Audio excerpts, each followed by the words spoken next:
How to make rails in 2 minutes. Add a cylinder, rotate and scale on the x-axis, make it look like a handrail for people in need. I've fallen and I can't get up. Now select the edges where you want to curve it.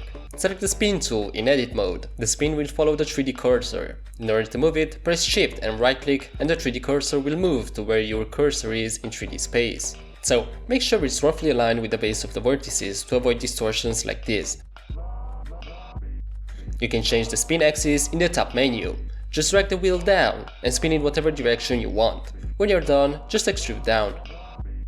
Now, for the T-shaped rails, things get more interesting.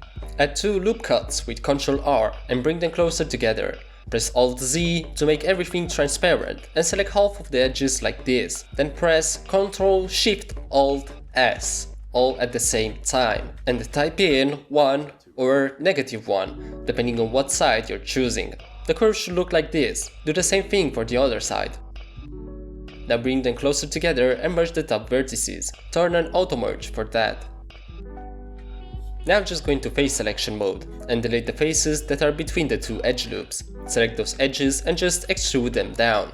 There you go, son. Scale on the Z axis and press 0 to flatten that. Now just add some proximity loops with Ctrl R. Those will limit the subdivision surface and won't let things go all crazy.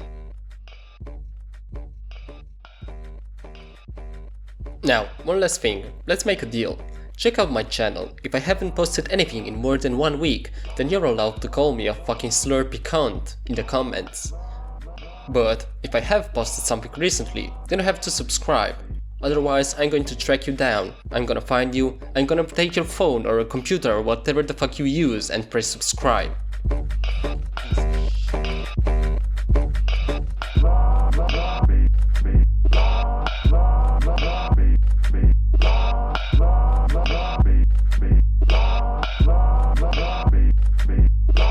I'm already heated. That's not funny.